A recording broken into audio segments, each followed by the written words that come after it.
everyone, welcome back to our journey into Kamigawa, the set releasing on the 18th of February. We've got a ton of cards to go over today, so let's go ahead and get into it. We may be breaking this up into 2 videos, so bear with us on this. That way we can keep the videos a little bit shorter. So let's start with our white cards for the day. First card that they have sneak peeked is Banishing Slash, a 2-mana white spell that destroys up to 1 target artifact, enchantment, or target tapped creature. And then if you control an artifact and an enchantment, you can create a 2/2 white samurai creature token with vigilance.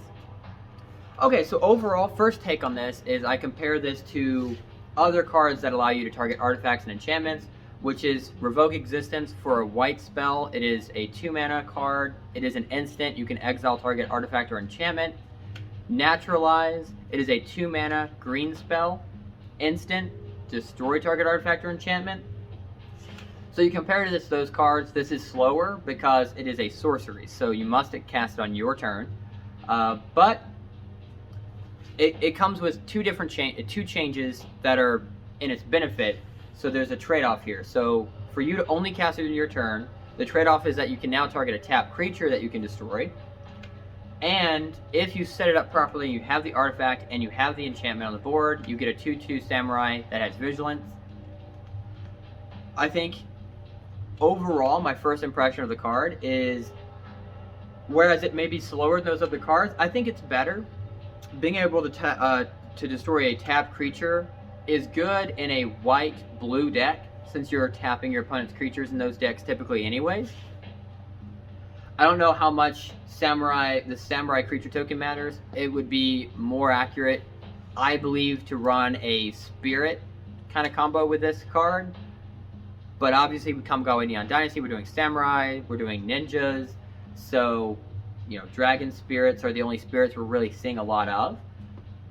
But again, I think that this works better in a spirit deck, so just analyzing it based on this one card on its own, I still think it's a good card. The 2/2 being created, if you set it up, is good, but I think it may be worth it even without that effect happening, so you can play it early in the game. You haven't really wasted the mana to do anything. Because you've gotten rid of a creature that on their turn has tapped. Either it tapped to attack you, or it tapped to do something for them, or you can target the artifact or enchantment just as you would with those other 2 instants. So for the trade-off of having to do it on your turn, I think this is a good card.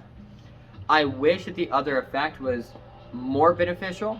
So the 2/2 samurai vigilance, you want to make sure you're comboing it if you can, which would mean that you're incentivized to play it a little bit later in the game, when you've got an artifact on the board, when you have an enchantment on the board. The enchantment will be the easiest one to set up here, since you've got a lot of white enchantments, saga enchantments we've seen. I think it'll be harder to set up the artifact section of this card. I believe that because they're showing us that white may be targeted more for the legendary deck.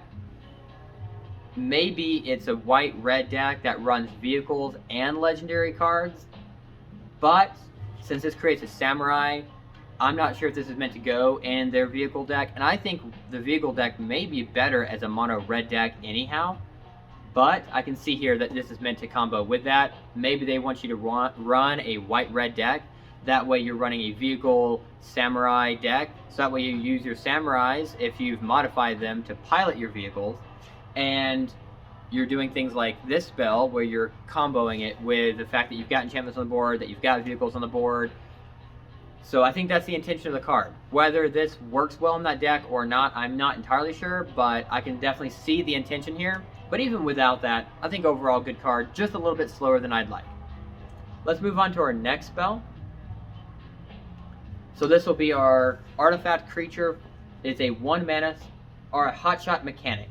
So it is a 2/1, and it allows you to pilot vehicles as if it were 2 power greater than it currently is. So again, piloting, you're going to be tapping your creatures to equal the power requirement to pilot a vehicle. So if it says crew 4 on your vehicle, you're tapping a total of 4 power amongst your creatures to be able to pilot the vehicle. Doing so, you can still do that as soon as you've played the creature. You can tap that creature despite summoning sickness to then crew a vehicle. They've ruled that. So this card is good for you to play and then immediately pilot something. I think that's really the best use of this card. However, with the wording of the card, keep in mind that if you modify this card, then it will increase its power. That +2 is what you're doing to pilot something. So it can pilot even bigger vehicles on its own if you've modified it. And again, modifications would be any enchantment auras that are on it, any counters that are on it at all would be a modification. So buffing this card essentially is going to be what allows you to pilot those bigger vehicles. But already a 1 mana can pilot a vehicle that requires 4 crew. The 4 crews are usually pretty good. So I see this being an okay card in the vehicle deck. Just evaluating it on its own without it being in the vehicle deck, very bad card. 1 mana 2/1, no other ability, not a good card. It's an artifact. There are a lot more cards out there that destroy artifacts. We just saw one, we just talked about 2 others.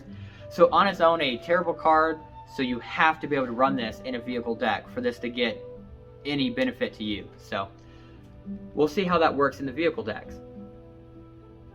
Our next spell, Lion Sash, a 2 mana artifact creature. This is an artifact equipment card.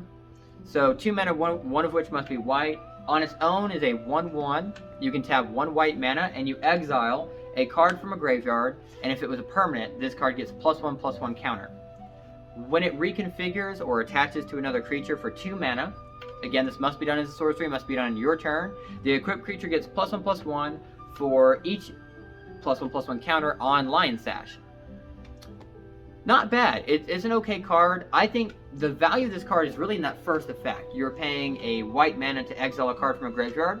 You can target your opponent's graveyard with this. I think that's really what you want to do, especially if you're going up against any opponent, any time at all. Exiling cards from your opponent's graveyard is good, but keep in mind it's better if they're running this vehicle deck where they're pulling artifacts from their graveyard, or if you're going up against a blue deck pulling sorceries and instants from their graveyard, a black deck that's pulling creatures from their graveyard. So this has a lot of use there.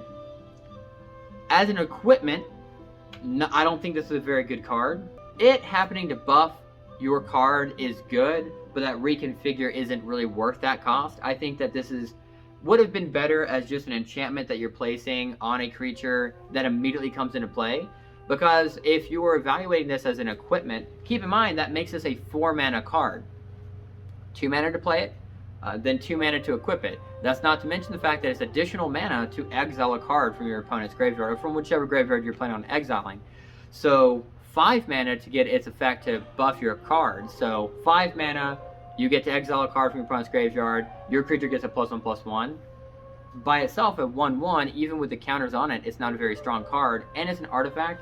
Again, just keep in mind, there's a lot more cards that target artifacts than there would be for creatures aside from dealing damage. So I think just evaluating this card on its own isn't very good. I think you pay 2 mana to get this 1/1 out, and you just keep exiling cards, hoping that you exile, I'd say 2 or 3 cards before you've equipped this to something. So it's an interesting threat you're creating on the board that, hey, as long as it sits on the board, I'm exiling cards from your graveyard. But I think just upon my initial reaction to this card is I don't really think it's that good of a card, even though I love the idea. I love being able to have something on the board that's continually exiling cards. Just having established threats on the board that are also weak is good, because your opponent will have to make more difficult decisions depending on how much you're messing them up. Do I go after this low creature before it gets big, or do I go after the already big creatures they have? So in that sense, I like that. I just don't think this is the card I'd want to run. Alright. Our next spell is March of Otherworldly Light.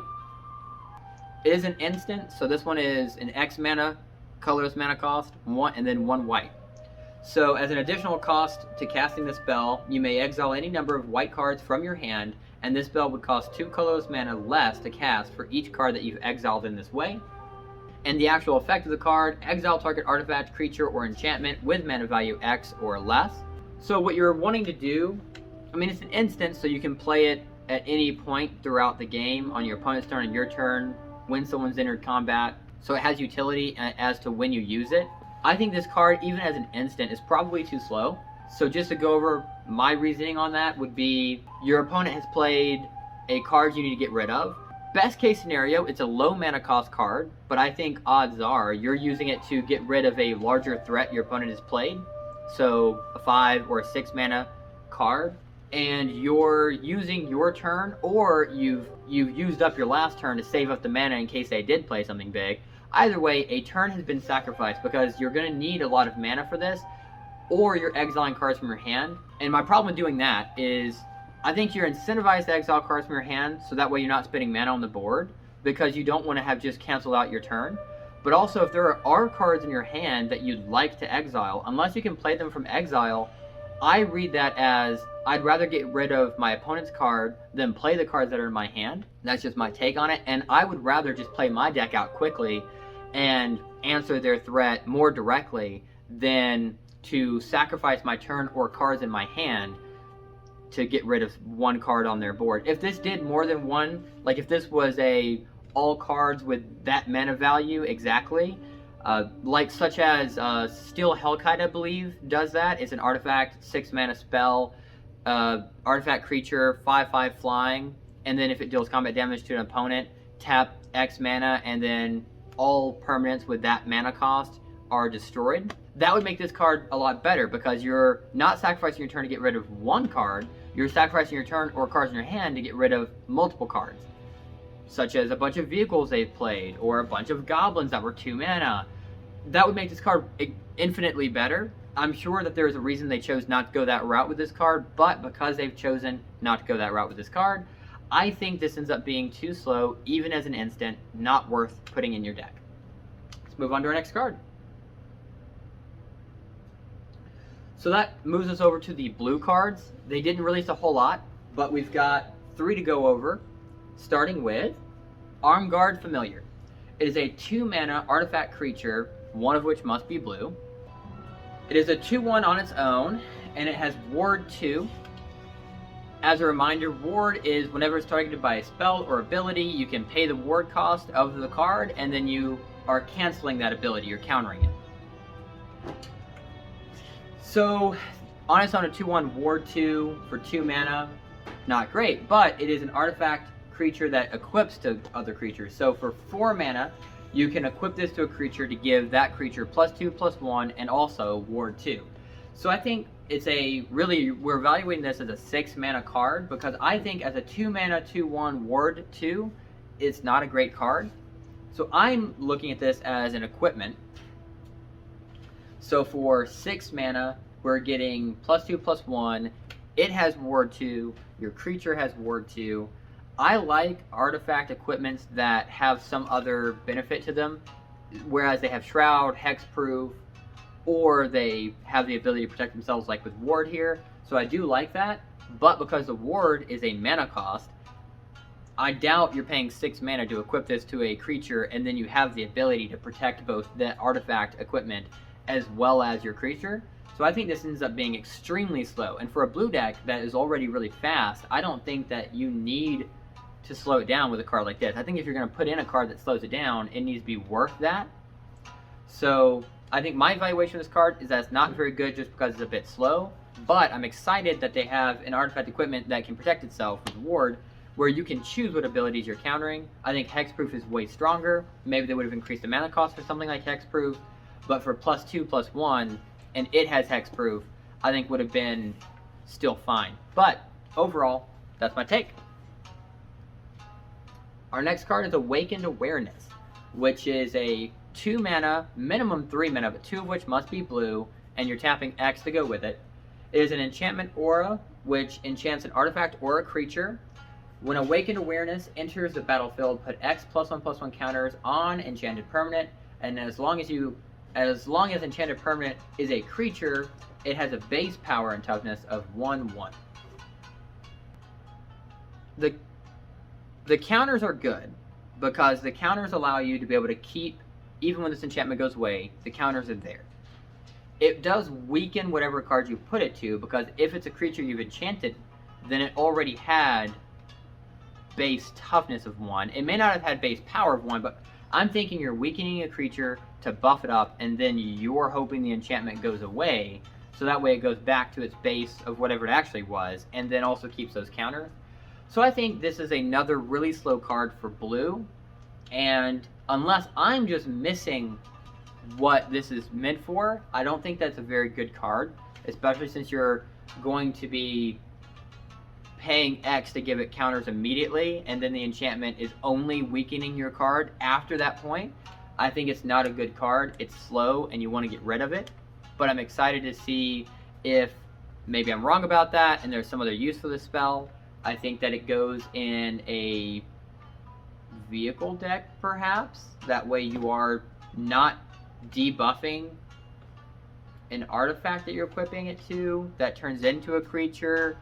I can't, there's a lot of me trying to plan out how this card could be good, and I just don't see it. So my take is that it's too slow and not worth running in your deck either.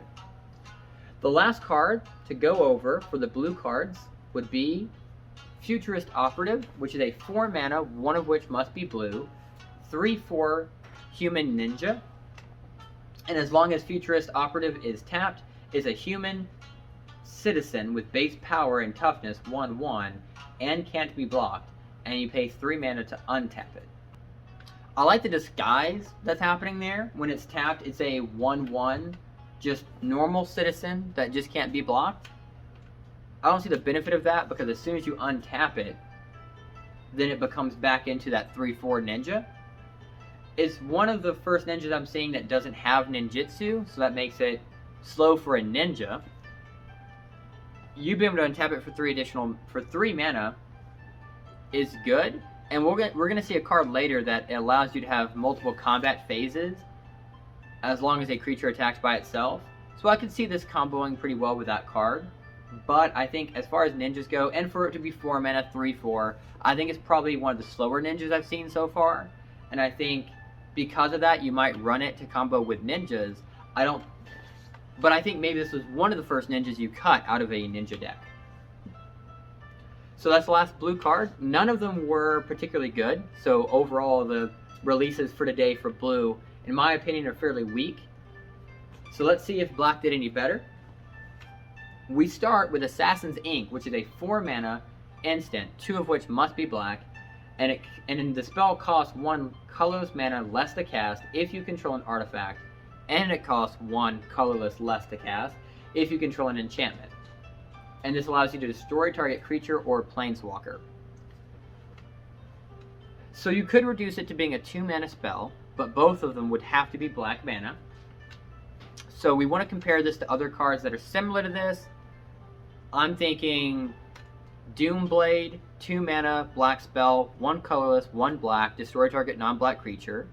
I'm thinking Hideous End, 3 mana, 1 colorless, 2 black, destroy target non-black creature, its controller loses 2 life. The difference here is that it allows you to destroy a planeswalker outright. And we're seeing a few more cards like that you can target and destroy planeswalkers, or you can make them lose their abilities. I'm liking that new take with the planeswalkers, that this is more interaction with them. It does make the planeswalkers feel more like creatures than as separate players, but as we're seeing a lot stronger planeswalkers coming out, I think it makes a lot of sense to also have some counters to the planeswalkers, especially if the spell itself has more utility than just to target a planeswalker. So I like that. If you can set this up to where you have an artifact on the board and you have an enchantment on the board, it only costing 2 black mana makes it really good for that, and makes it really good even if you're just destroying a creature. The fact that this doesn't specify that it's a non-black creature makes it really good for a black card that's destroying creatures, as most of them would target a non-black creature. The only ones that typically don't are ones that are giving out counters to a creature. So I think that this is a really good way to have this run in those black decks and not have black versus black be a problem for this deck. So I like the card. I don't know if you're reducing that cost. I can see the enchantment working out. A lot of black enchantments that enchant target creature gets -X, what have you, are out there, but whenever I play a card that gives a creature -X, it's to kill the creature, so the enchantment would immediately go away. But I see the enchantment being easier to work out than the artifact. So I probably see that one of those effects happening. So I see this as a 3 mana, 1 colorless, 2 black card. And that's how I'm going to choose to evaluate this card. So as a 3 mana card, destroy target creature or planeswalker, I think that this is a good card. I still think you run this card, but you do not cast it for the 4 mana. So it does require a little bit of setup. So as long as you can get an artifact or enchantment out before turn 3, or you just keep this in your hand to wait for a big creature anyways, or a planeswalker, they're going to have high mana cost anyhow. By that point, I think you have an artifact or an enchantment out. So I think that this is a good card to run. in any black deck. Our next card is, I believe, either Yunji, the Midnight Sky. It is our legendary dragon spirit creature for black, which is a 5 mana, 2 of which must be black, 5/5, flying, and menace. Which, for 5 mana, that's already really good. So, I mean, I'm loving these dragon spirits. I don't think there has been a dragon spirit that I didn't like so far. So for 5 mana, 5/5, flying and menace, already good, but it has another effect. When this creature dies, you choose an effect, as with all the dragon spirits. So your 2 choices: each opponent discards 2 cards and loses 2 life, or you put target non-dragon creature card from a graveyard onto the battlefield under your control, but you lose 2 life. That's really good. A lot of black cards are going to revive cards from graveyards. It's good that this allows you to target your opponent's graveyard, makes it a bit stronger. And I think the first effect is good, but especially since it says each opponent, it's way better if you're playing against at least 2 other people. So I definitely see that effect being run in any format where you're not doing a 1 versus 1. But anytime that you are doing 1 versus 1, you've got another effect that's really good. Sure, you pay 2 life. Sure, you've lost your creature here, but you're reviving hopefully something. It may not be as good, but hopefully something that establishes still a threat on the board, so you're not losing all of your threat. You're just reducing what it is. And I think while it's alive, your opponent may be considering what creatures are dying on both sides of the board, keeping in mind that when this creature dies, you may just revive it. So that this may also be something that forces your opponent to play around that card. And I love being able to have a threat where, with menace, where they're already having to block it with 2 or more creatures, which makes this a good card. Flying, where only creatures with breach or flying can block this card. So even if they were going to try to block this card, they're going to need to block it with cards that are already good. Flying and reach cards are good cards. And they're also keeping in mind you may just revive it if it's a strong enough card and you've been able to take it out. So, good card. Alright, next one is Leech Gauntlet, a 2 mana, 1 of which must be black, artifact creature equipment, 2/2 on its own with lifelink, and for its reconfigure 4 mana, equips creature has lifelink. I think this card is, just upon my first impression, not a very good card. A 2 mana 2/2 with lifelink, that is okay. But it's a leech, so it doesn't combo with vampires, it doesn't combo with ninjas or anything. So 2 mana 2/2 with lifelink is good, but you already have a lot of black cards that synergize really well. This doesn't synergize. It's a 6 mana if you're already playing it just to equip it to something. So a 6 mana equipped creature has lifelink, it doesn't even buff the card. I wouldn't like it if it gave it +2/+2. So I think that this card is really slow, and I don't think you run this in any deck at all. Alright, our next card is Malicious Malfunction, a 3 mana sorcery, 2 of which must be black. All creatures get -2/-2 until end of turn, and if a creature would die this turn, you exile it instead. This is really good. -2/-2 is going to be meant for the weaker cards. It also counts as modifications. If you have strong creatures, you're not killing them, you are still modifying them. But this is really good to be able to board wipe a bunch of low, like anti-goblin deck is what comes to mind, anti-spirit deck. This is really good to just be able to play this card down, wipe out their side of the board as long as they're all weak cards. That being said, I don't think that it's a very good card because the fact that it's only -2/-2 means you're also trying to kill their creatures before they're buffing their creatures. So there's a lot of cards out there that are giving their other creatures +1/+1. You know, other spirits get +1/+1. So you're playing this card before that can happen, but also when they've already established a pretty big board threat. So, and I don't think that makes a whole lot of sense with this card, because your opponent isn't going to create a large board if they don't already know how to get those cards buffed up. So I think that it's an incredibly situational card, and I don't think that you run this card if you're trying to do a board wipe. Alright, next card is Nizumi Prowler, a 2 mana artifact creature. It is a rat ninja, 1 of which must be black. It is a 3/1. It has ninjutsu, 2 mana, 1 of which must be black. And when it enters the battlefield, target creature you control gains death touch and lifelink until end of turn. So this is really good because you're doing this after your opponent has declared blockers. So one of your cards has not been blocked, 1/1 or whatever it is. 2 mana, return that to your hand, play this card, tapped and attacking and not blocked. But the benefit to this card is when you've played it, you're giving one of your other creatures death touch and lifelink. So this combos very well during combat. And just to kind of set the scene for you, I've got 3 cards that are attacking my opponent. They let one go through, but they're trying to kill one of my cards. They're like, I'm going to block this card, your creature's about to die. Okay, well the card that wasn't blocked, I'm going to go ahead and pay 2 mana, I'm going to return that card to my hand. I now play Nizumi, Prowler, tapped and attacking. You've already declared that's not blocked. Also, now that's entered the battlefield, the card that you said you're blocking and killing now has death touch. Death touch now has lifelink. So the creature that you've blocked it with is dead. I gain life equal to the amount of damage that I've dealt by that creature. Sure, my creature still dies, but you've used this in the hopes of baiting out a big blocker to block one of your probably smaller creatures. So this is really good. Also, I love that it's a rat ninja. Black decks combo really well with rats already. And we're seeing combo synergy with ninjas. So being able to have maybe some sort of mono black rat deck that sort of you add in some ninjas in to make sure the synergize is really good. I think if you can pull that off, this card is good even if you don't do that, this card is probably good even in a rat black deck. So I like it.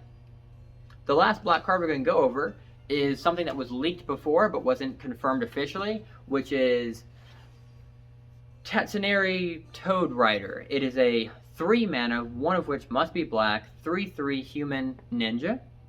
And whenever you cast an enchantment spell, if you don't control a creature named Kaimi, then you create Kaimi, which is a legendary 3/3 black and green frog creature token with the ability that whenever you cast an enchantment spell, each opponent loses 1 life and you gain 1 life.